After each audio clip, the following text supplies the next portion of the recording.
Okay. Yes. Yes. See, last lecture we had started with this second one, and it was related to introduction of life insurance plans. So it is divided into three parts. I hope you remember this chart. It was first the term insurance plan, the second whole life insurance plan, and third is endowment insurance. Last lecture we could cover only term insurance plan, its meaning and its features. See, in features we had done purpose. Disability is also one feature. It is termed as a rider. It can be taken as a rider, extra benefit. It can be renewed. It can be convertible to whole life insurance policy. It has a unique feature of USP, that is unique selling proposition. It has variants of decreasing term assurance, increasing term assurance, and term assurance with returns of premiums. We had also covered one more point, that was relevant scenarios. In certain situations, this plan is giving us additional benefits. Okay, and we had also covered consideration point. Consideration means it is a price paid. What is the price paid against this policy? Premium. Okay, so this was the term plan. This was regarding term plan that we had done in last lecture. Now today we are going to start with whole life insurance. See, term plan means it is restricted to certain number of period, like 50 years, 40 years, 25 years. Okay, whereas you if you talk about whole life insurance, it is related to whole life until your death, until somebody's death, until my death. Okay, so whole life insurance is an example of permanent life insurance policy. Permanent means which will last until the death of a person. In other words, there is no fixed term. It is not fixed that for 40 years your policy is going to mature. After 25 years your policy is going to mature. It is not fixed. The term period is not fixed. And why it is not fixed? Because nobody knows when the death will come. Okay, so in other words, there is no fixed term to cover, but insurer offers to pay agreed upon the death benefit when insured dies. हाँ, लेकिन ये जरूर होता है कि जब company जब जब इंश्योर्ड की डेथ होती है ना, मतलब क्लाइंट की, कस्टमर की, तब इंश्योरर मतलब कंपनी उनको पे करना ही पड़ता है डेथ के टाइम पे उनकी फैमिली को।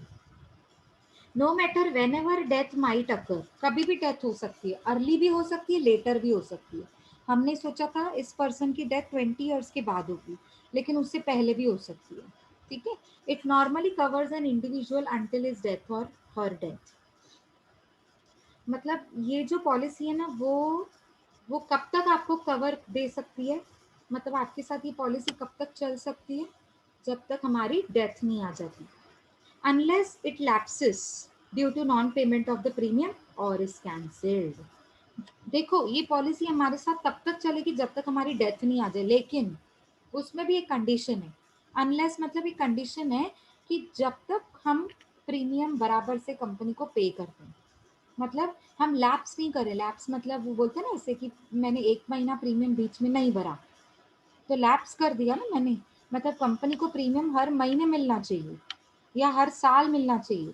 तो अगर आपने बीच में एक टर्म पीरियड के लिए प्रीमियम नहीं भरा, तो आपकी पॉलिसी उधर ही, वो बोलते हैं ना, बंद हो गई, पॉलिसी बंद करवा दी जाती है, सरेंडर बोलते हैं उसको। ठीक है, या फिर आपने खुद से कैंसिल करवा दिया पॉलिसी को बीच में।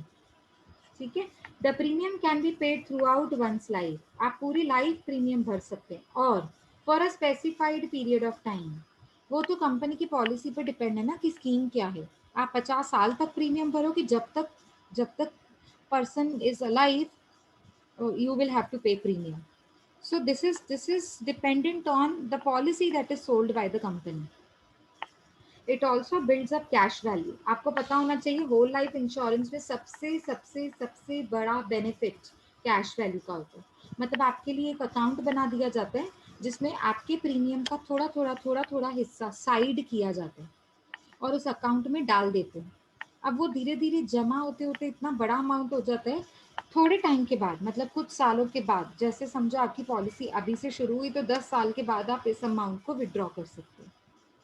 विड्रॉ कर सकते हैं अपने बेनिफिट्स के लिए, कुछ खरीदना है, कुछ पेमेंट करना है किसी को, तो आप ये अमाउंट को विड्रॉ कर सकते हो।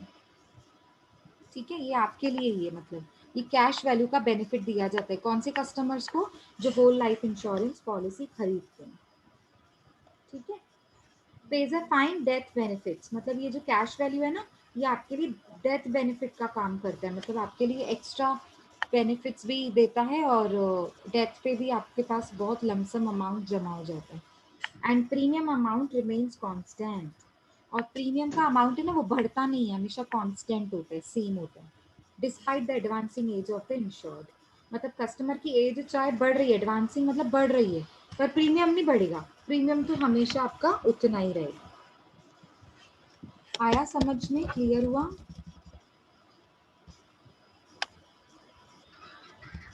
Yes, ma'am.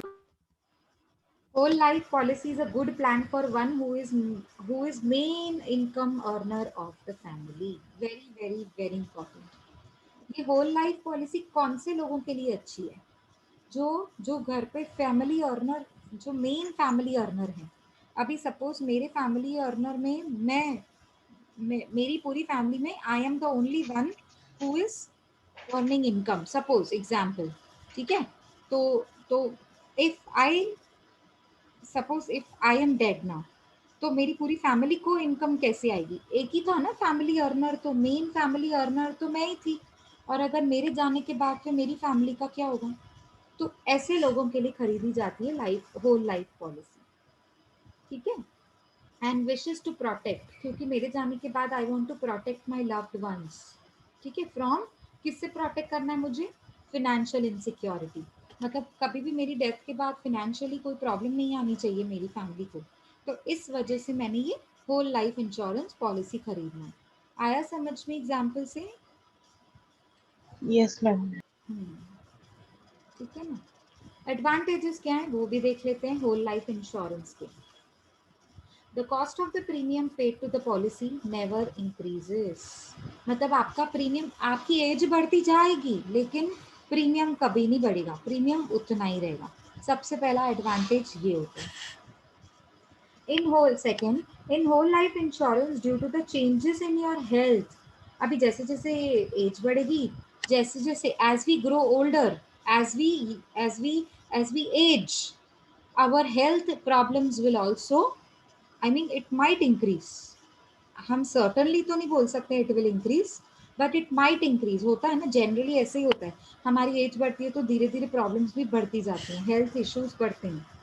ठीक है, तो since the life insurance company takes on that risk, they increase the cost of the premium. तो थोड़ा बहुत थोड़ा आपका प्रीमियम बढ़ता है उस केस में, क्योंकि क्योंकि chance of getting attracted to diseases, तो वो भी थोड़ा बढ़ जाते हैं, तो इसीलिए कंपनी आपको थोड़ा सा प्रीमियम बढ़ा सकती है अगर हेल्थ इश्यूज बढ़ेंगे तो।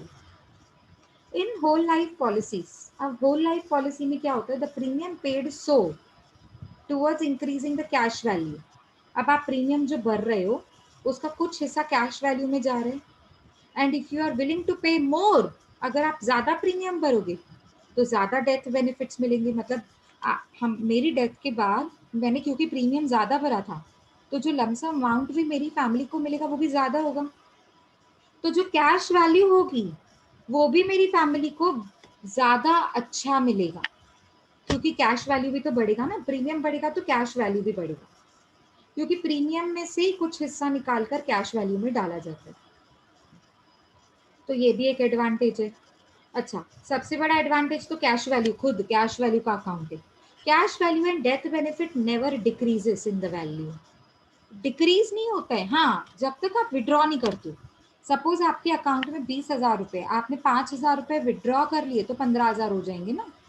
जब तक आप विड्रॉ नहीं करते हो, अनलेस यू विड्रॉ, आपका अकाउंट, जो आपके अकाउंट में कैश वैल्यू का अमाउंट है वो कभी कभी डिक्रीज नहीं होगा, अनलेस यू विड्रॉ।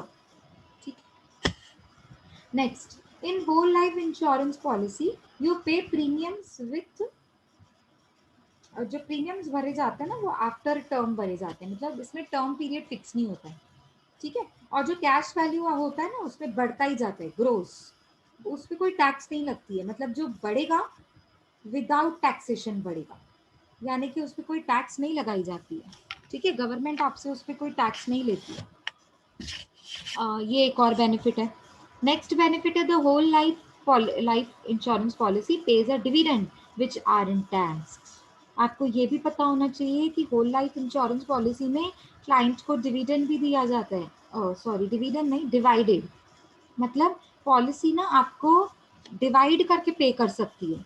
डिवाइड करके मतलब आपको लमसम अमाउंट नहीं चाहिए तो नहीं भी ले लो, डिवाइड करके ले लो, मतलब लमसम अमाउंट नहीं करके इंस्टॉलमेंट्स में लेंगे ना वो भी चलेगा, उनके ऊपर भी टैक्स नहीं लगेगी, जो आपको अमाउंट मिलेगा ना उसके ऊपर टैक्स नहीं लगती है, ठीक है।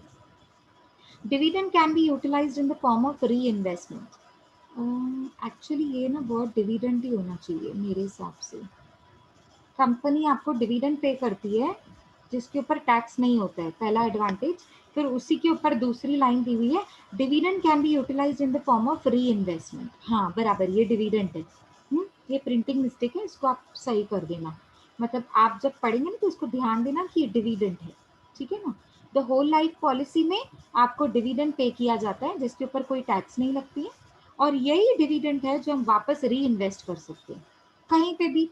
आपको चाहिए वो कैश वैल्यू का जो आपका अकाउंट ओपन किया हुआ है उसी में डाल दो, तो आपको इंटरेस्ट भी मिलेगा उसके ऊपर, ठीक है। या और कुछ और उसमें से कुछ और आपको एडिशनल कुछ परचेज करना है, कोई एसेट परचेज करनी है तो वो भी आप कर सकते हैं। या फिर आपको लगता है कि इंश्योरेंस प्रीमियम मेरे पास नहीं है अगले 4 महीने तक, तो आप ये जो डिविडेंड आपको मिल रहा है ना उसमें से पे कर लो, उसमें से एडजस्ट कर लो, तो आप इस डिविडेंड को कहीं पे भी यूटिलाइज कर सकते हैं। नेक्स्ट है आपका also can be utilize to buy more life insurance. अब यही डिविडेंड का अमाउंट जमा होते होते इतना बड़ा हो जाता है कि आप एक और नई लाइफ इंश्योरेंस पॉलिसी खरीद सकते हैं, ठीक है। नेक्स्ट बेनिफिट है the policy holder can take a loan from life insurance policy. मतलब आपने अगर लाइफ इंश्योरेंस पॉलिसी खरीदा तो जो डॉक्यूमेंट पेपर मिलता है ना, डॉक्यूमेंट एविडेंस, उसको बोलते हैं पॉलिसी डॉक्यूमेंट। तो जो पॉलिसी डॉक्यूमेंट होता है ना उसको हम गिरवी रख सकते हैं, मॉर्गेज, और उसके अगेंस्ट में हम क्या खरीद सकते हैं, बैंक से लोन, ठीक है। Next, the loan balance can be repaid at the time of death. Suppose मेरी डेथ हो गई और मैंने जो लोन लिया था बैंक से, मतलब होल लाइफ इंश्योरेंस पॉलिसी को गिरवी रख के लोन लिया था ना, अभी अभी मैंने बताया ना ऊपर वाली पॉइंट में, तो सपोज अगर मेरी डेथ हो जाती है तो इसको कौन पे करेगा। तो इंश्योरेंस कंपनी क्या करती है, पहले बैंक का पूरा लोन चुकाएगी, क्योंकि हम मैं तो चली गई, मेरी तो डेथ हो गई, तो जो लोन लोन का अमाउंट जो रहा हुआ था, balance outstanding amount, insurance company पहले उतना आपके अमाउंट में से, जो आपका डेथ बेनिफिट है ना जो फैमिली को मिलना है, उस अमाउंट में से पहले इंश्योरेंस कंपनी बैंक का पैसा चुकाएगी पूरा लोन का, और उसके बाद जो बचेगा ना, डिडक्ट करके, माइनस करके जो बैलेंस बचता है वो बाकी का अमाउंट मेरी फैमिली को मिल जाएगा। तो मतलब जो लोन है वो भी सिक्योर्ड है, मतलब लोन का भी पैसा बैंक का कहीं नहीं जाता, इसीलिए ये लोन है ना इजीली मिल जाते हैं। अगर आप लाइफ इंश्योरेंस पॉलिसी पे लोन खरीदो ना, उसके उसको गिरवी रख के, तो बहुत इजीली लोन मिल जाते हैं। क्यों? क्योंकि बैंक को भी भरोसा होता है ना कि अगर अगर कस्टमर नहीं चुकाएगा तो इंश्योरेंस कंपनी ज़रूर चुकाएगी, तो इसीलिए लोन भी बहुत इजीली सैंक्शन हो जाते हैं। Next is potential for tax free income. जब हम लाइफ इंश्योरेंस कंपनी की पॉलिसी खरीदते हैं ना, जैसे life insurance corporation government company है, अगर मैंने वहाँ की कोई पॉलिसी खरीदी लाइफ इंश्योरेंस की, तो मैं अपनी इनकम में से टैक्स भी डिडक्ट करा सकती हूँ, मतलब मेरी इनकम पे टैक्स कम लगेगी फिर, ठीक है। ये भी एक और एडवांटेज है जिसमें मैं टैक्स फ्री इनकम क्लेम कर सकती हूँ, ठीक है। टैक्स बर्डन मतलब मेरा कम हो सकता है। It is true, a long term investment, your relationship with the insurance company will literally last a lifetime. मतलब ये भी तो सच है कि अगर हम ये लॉन्ग टर्म इन्वेस्टमेंट्स लेते हैं कंपनी से, तो कंपनी और हमारा रिलेशनशिप तो लास्ट लाइफ टाइम तक चलता है ना, क्योंकि ये होल लाइफ इंश्योरेंस है। यानी कि मैं और मेरी कंपनी, मैं और ये लाइफ इंश्योरेंस कंपनी, दोनों का रिलेशन लास्ट तक चलेगा, ठीक है, जब तक मेरी डेथ नहीं होगी। So it is long term investment. ये था आपका होल लाइफ इंश्योरेंस। यहाँ तक कुछ डाउट? एडवांटेजेस किए हमने।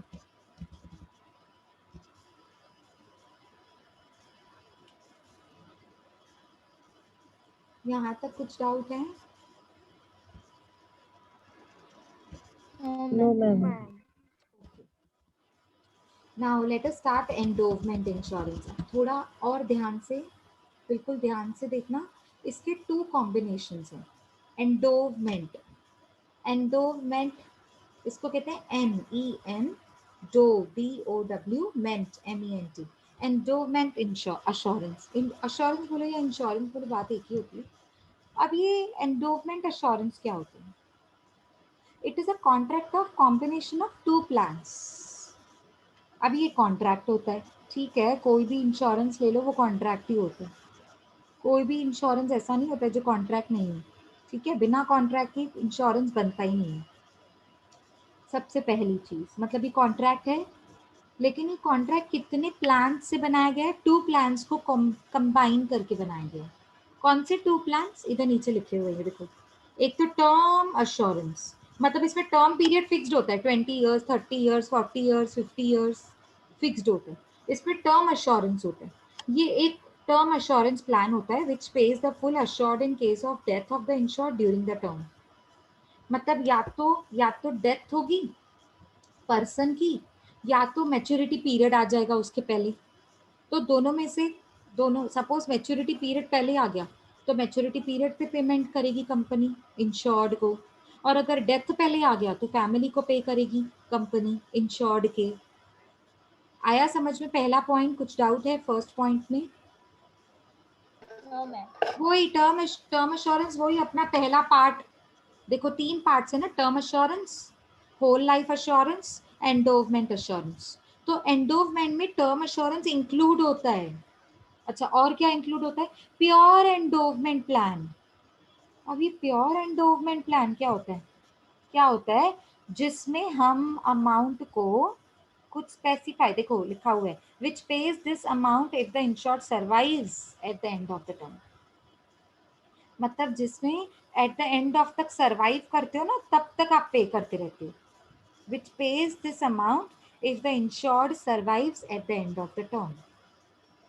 मतलब टर्म के एंड तक आप सर्वाइव करते हो तो ये अमाउंट पे करते हो आप, उसको बोलते हैं प्योर एंडोवमेंट। अभी देखो ये क्या बोल रहा है, प्रोडक्ट दस हैज बोथ, दोनों बेनिफिट है इसमें, दोनों, डेथ बेनिफिट भी है, सर्वाइवल बेनिफिट भी है। क्या बात है, फिर तो सारे एंडोवमेंट प्लान ही लेंगे ना। हाँ, तो आजकल चलता भी तो यही है, एंडोवमेंट प्लान ही तो चलता है आजकल। यानी कि अगर डेथ होगी तो जरूर मिलेगा, लेकिन अगर डेथ नहीं होगी ना, अगर आप सर्वाइव करते हो, सर्वाइव, सर्वाइव का मतलब अभी तक अलाइव हो, तो उसका एक्स्ट्रा मिलेगा आपको, उसका आपको एक्स्ट्रा मिलेगा। सपोज अभी एग्जांपल देती हूँ मैं आपको। सपोज आपकी पॉलिसी, एंडोवमेंट पॉलिसी खरीदी आपने, एंडोवमेंट पॉलिसी कितने ईयर्स की? 25 ईयर्स की। मैं अपना एग्जांपल देती हूँ, ठीक है, क्योंकि मुझे अच्छा नहीं लगेगा मैं आपके लिए ऐसे बोलूँ कि डेथ हो गई, ठीक है। तो मैंने पॉलिसी खरीदी 25 ईयर्स की, एंडोवमेंट पॉलिसी। अब 25 ईयर्स मतलब अब मैं 30 ईयर्स की हूँ, सपोज एग्जाम्पल ले लो। 30 + 25 मतलब 55 ईयर्स की मैं जब हो जाऊंगी ना, तब मेरी पॉलिसी का मैच्योरिटी पीरियड आ जाएगा। Do you agree this much? Do you all agree? Yes, ma'am. Yes, ma'am. Yes, ma'am. आज मैं 30 ईयर्स की हूँ, आज मैंने पॉलिसी खरीदी एंडोवमेंट पॉलिसी, और मैंने 25 ईयर्स की पॉलिसी खरीदी है। तो 30 ईयर्स + 25 ईयर्स, जब मैं 55 ईयर्स की हो जाऊंगी तब मुझे ये मैच्योरिटी पीरियड का अमाउंट मिलेगा, ठीक है। अगर उसके पहले मेरी डेथ हो गई तो मेरी फैमिली को डेथ बेनिफिट मिलेगा। डेथ बेनिफिट कहते हैं उसे, जब कंपनी फैमिली को पे करती है ना डेथ पे, मेरी डेथ पे मेरी फैमिली को जितना अमाउंट मिलेगा ना, उसको बोलेंगे टर्म अश्योरेंस प्लान एक्टिवेट हो गया। टर्म अश्योरेंस प्लान एक्टिवेट हो गया, मतलब अब कंपनी को पे करना पड़ेगा मेरी फैमिली को कितना, डेथ बेनिफिट, जितना जितना पॉलिसी में लिखा हुआ था डेथ बेनिफिट, उतना पे करना पड़ेगा कंपनी को, मेरी फैमिली को मिलेगा ये अमाउंट। अच्छा समझो 25 ईयर्स तक, मतलब पॉलिसी पॉलिसी चल रही है और मैं भी सरवाइव कर रही हूँ।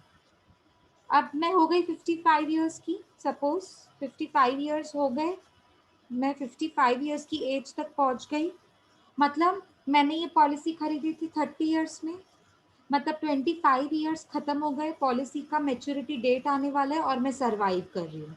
जब मैं सरवाइव करती हूँ ना तो बोलते हैं प्योर एंडोवमेंट प्लान एक्टिवेट। अब कौन सा प्लान एक्टिवेट होगा, प्योर एंडोवमेंट प्लान। मतलब कंपनी मुझे डेथ बेनिफिट तो देगी, मतलब डेथ तो हुई नहीं है पर लमसम अमाउंट तो देगी ना, क्योंकि मैच्योरिटी डेट तो आ गई।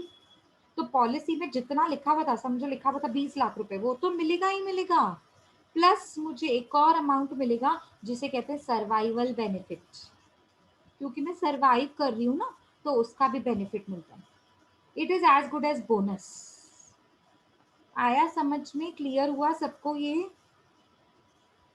Yes, ma'am. नीचे Yes, देखो, ma'am. और अच्छे से नीचे और क्लियर किया, ये देखो, ये प्रोडक्ट में दोनों बेनिफिट होते हैं, बोथ।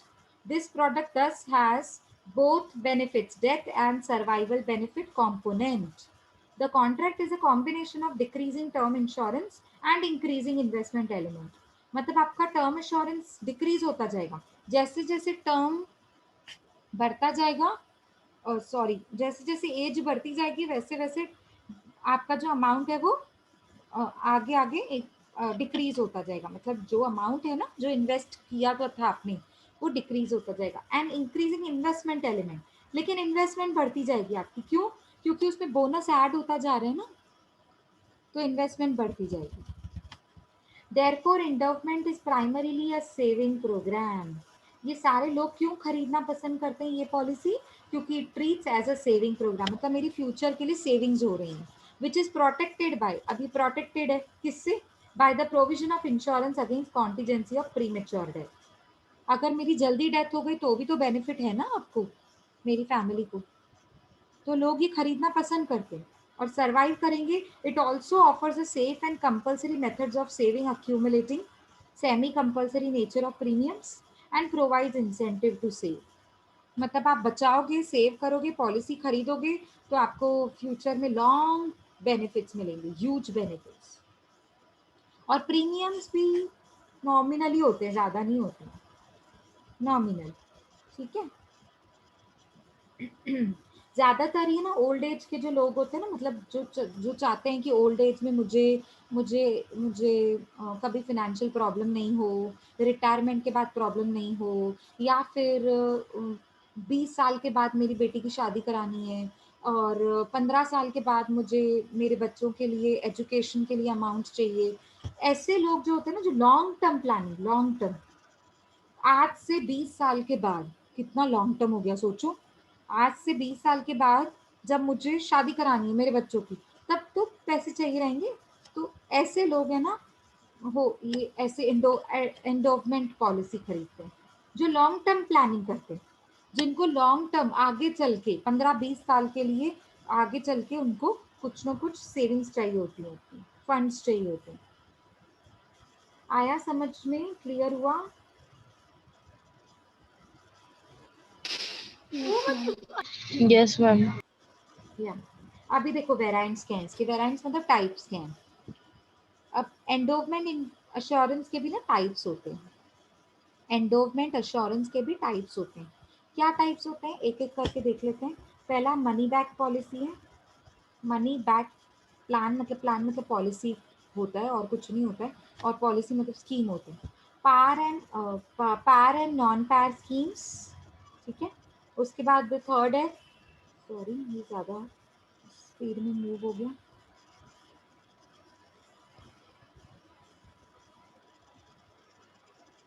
और थर्ड है आपका पार्टिसिपेटिंग और विथ प्रॉफिट प्लान्स। ठीक है, टोटल 3 है। बहुत इजी है, नाम से ही समझ में आ जाता है ये।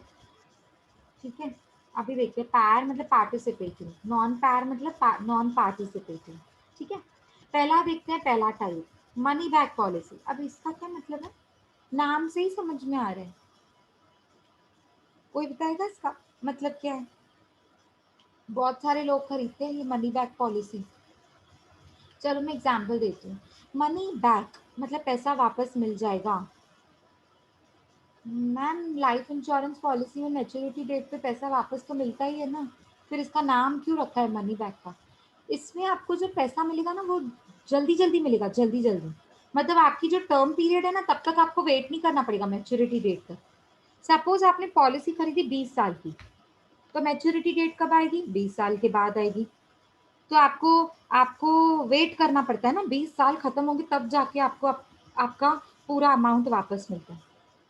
मनी बैक पॉलिसी में वेट करने की जरूरत नहीं 20 साल तक। अब आपने खरीदा 5 ईयर्स में मुझे वापस चाहिए पैसे, तो फर्स्ट 5 ईयर्स तक आपको कुछ नहीं मिलेगा। 5th ईयर जब भी खत्म हो जाएगा ना फिर आपको थोड़ा अमाउंट मिलेगा। सपोज जितना मिलना चाहिए था उसका 20%, जितना मिलना चाहिए था मैच्योरिटी डेट पे उसका 20% आपको कब मिल जाएगा? 5th ईयर खत्म होने पर। अब अब और 5 साल कुछ नहीं मिलेगा।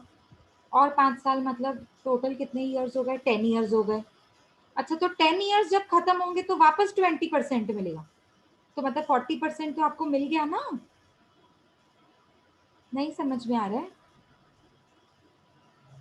फर्स्ट 5 ईयर्स में कितना मिला आपको? 20%।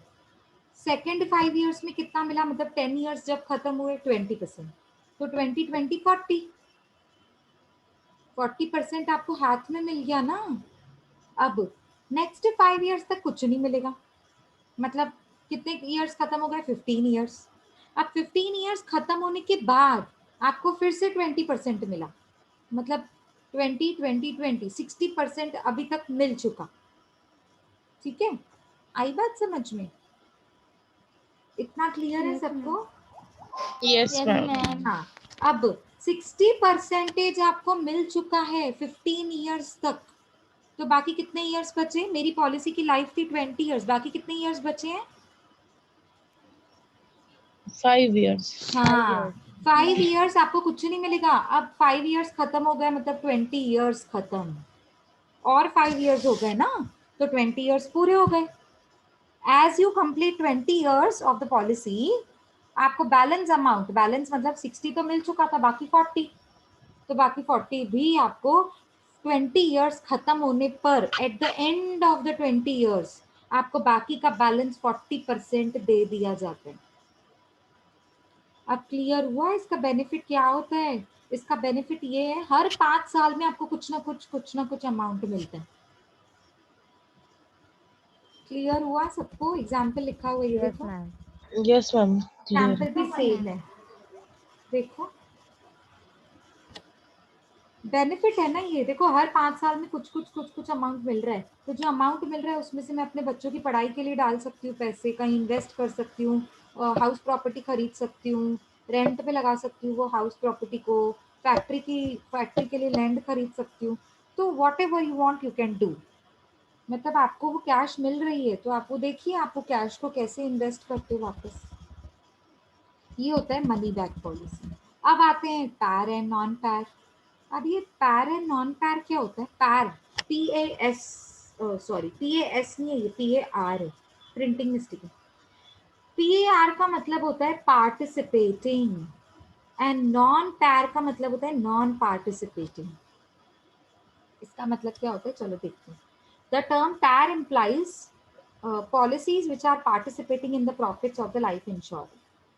मतलब समझो, अभी एग्जांपल देती हूँ, मैं, आपकी कंपनी है इंश्योरेंस कंपनी, मैं और मेरे जैसे लाखों लोग आपसे पॉलिसी खरीदते हैं, तो आप है ना लोगों को ऑप्शन देते हो आपको पैर स्कीम खरीदनी है कि नॉन पैर स्कीम खरीदनी है।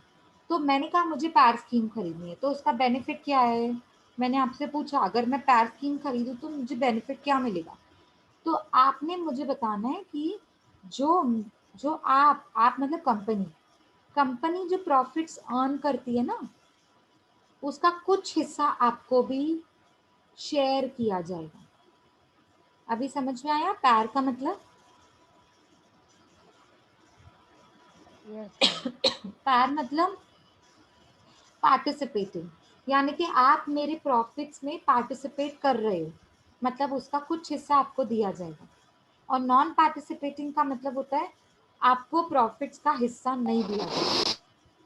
On the other hand, non-participating represents those policies which do not participate in the profits of the companies. ये दोनों की दोनों ट्रेडिशनल लाइफ इंश्योरेंस पॉलिसीज में आते हैं। ट्रेडिशनल मतलब ये पुराने मेथड्स थे, अभी तो खैर इतना नहीं चलता है, ठीक है। ओके, अब नेक्स्ट देखो, पार्टिसिपेटिंग और with profit plans. Unlike without profit or guaranteed plans, these plans have a provision for participating in profits. अब इसमें भी आपको participating in profits का हिस्सा दिया जाएगा, नाम से ही पता चल रहा है participating। तो ये रिपीट हो रहा है मुझे पता है, पर पीछे अलग है विथ प्रॉफिट प्लान्स। मतलब आपको पार्टिसिपेशन तो दिया जाएगा प्रॉफिट्स में, with profit policies have a higher premium than others.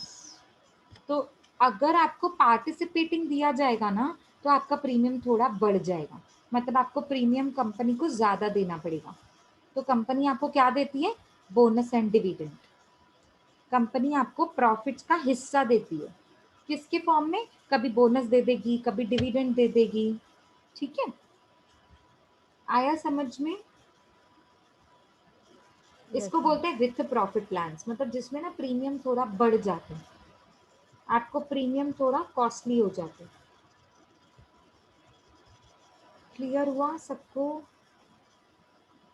Yes, ma'am. तो ये थे हमारे क्या बोलते हैं, types of variants means types of endowment assurance. सबसे पहला था money back policy. Periodical installments में आपको ये पैसा वापस मिलता है, ये देखो लिखा हुआ है, ये देखो, it is typically an endowment plan with the provision for return of a part of sum assured. कुछ कुछ पैसा मिलता है, पार्ट मतलब 20% 40% ऐसे करके आपको सम अश्योर्ड का कुछ हिस्सा आपको रिटर्न में मिलता है in a periodic installments during the term. आपके टर्म के अंडर में हर 5 साल में, हर 6 साल में, जो भी म्यूचुअल एग्रीमेंट से बैठेगा, उस पीरियड में आपको इंस्टॉलमेंट्स में थोड़ा थोड़ा पैसा दिया जाता है। और बैलेंस कब दिया जाता है? Sum assured of the balance will be given at the end of the term, मतलब 20 ईयर्स के बाद। वो नीचे जो मैंने एग्जाम्पल क्लियर किया ना, वो सेम लिखा हुआ है, आप देखिए। ओके, उसके बाद था पैर एंड नॉन पैर, मतलब पार्टिसिपेटिंग एंड नॉन पार्टिसिपेटिंग। और लास्ट था आपका पार्टिसिपेटिंग विथ प्रॉफिट प्लान्स, मतलब इसमें प्रीमियम थोड़ा आपको ज़्यादा हो जाता है, जिसके जिसके अगेंस्ट में आपको कंपनी डिविडेंड्स और प्रॉफिट्स बोनसेस पे Bonus. करती है। Yes, okay, so what we are left with is dividend method of profit participation. ये एक कॉन्सेप्ट है जो मैं आपको क्लियर करूंगी, ठीक है। उसके बाद है Riders, very very very important, very important, मतलब एक्स्ट्रा बेनिफिट्स। ये देखो लास्ट ईयर की स्टूडेंट ने लिखा भी है, एक्स्ट्रा बेनिफिट्स। मतलब आप, मैंने आपको लास्ट लेक्चर में भी क्लियर किया था, राइडर का मतलब होता है एक्स्ट्रा बेनिफिट्स, जिसपे हम बोलते हैं ना एक पे एक फ्री। अगर ये आप पॉलिसी खरीदोगे तो इसमें ये भी ऐड कर सकते हो, ये भी ऐड कर सकते हो, ये भी ऐड कर सकते हो, ठीक है। पर हाँ, प्रीमियम थोड़ा कॉस्टली हो जाता है, फिर आप राइडर्स लोगे तो प्रीमियम भी कॉस्टली हो जाएगा, ठीक है। और फिर लाइफ इंश्योरेंस में कौन कौन से राइडर्स होते हैं, तो पहले हम समझेंगे राइडर्स का मतलब क्या होता है, और फिर लाइफ इंश्योरेंस में कौन कौन से राइडर्स होते हैं। अभी इसके लिए ना मुझे एटलीस्ट 20-25 मिनट्स एक साथ चाहिए। उसी राइडर में ही हम बेनिफिट्स भी पढ़ेंगे कि राइडर के बेनिफिट्स क्या होते हैं, ठीक है। और उसके बाद लास्ट टॉपिक हमारा होगा लाइफ इंश्योरेंस के फॉर्म्स एंड प्रोसीजर्स। मतलब लाइफ इंश्योरेंस कंपनी में अगर मुझे कोई पॉलिसी खरीदनी हो तो फॉर्म्स और प्रोसीजर्स कौन कौन से होते हैं, ठीक है। ये देखो, ये फॉर्म्स दिए हुए हैं, ये हम लोग नेक्स्ट लेक्चर में ही कर सकते हैं, ठीक है। ये मैं आपको नेक्स्ट लेक्चर में कंप्लीट करवा दूंगी। Okay ma'am. हाँ, ये सारा वही है, फॉर्म्स एंड प्रोसीजर्स, ये सारा वही है। और फिर हमारा चैप्टर फिनिश। मतलब अभी 2 कॉन्सेप्ट मुझे आपको सिखाने हैं, एक राइडर और एक फॉर्म्स एंड प्रोसीजर्स, फिर हमारा ये चैप्टर हो जाएगा। तो सैटरडे को हमारा लेक्चर है ना, so we can Yes, continue ma'am. On Saturday. ठीक है? Okay ma'am. Okay, ma'am. Okay. So for the day, I can wind up for the day and we can start. I mean, जो हमारा रह गया है वो हम लोग नेक्स्ट लेक्चर में कर सकते हैं। ठीक है? Should I wind up now? Yes ma'am. Yes. Okay ma'am. Okay ma'am. Okay, आप रिवाइज कीजिए और कुछ डाउट्स होंगे तो हम डिस्कस कर सकते हैं नेक्स्ट लेक्चर में। Okay, take care everybody, bye. Thank you ma'am. Yeah bye.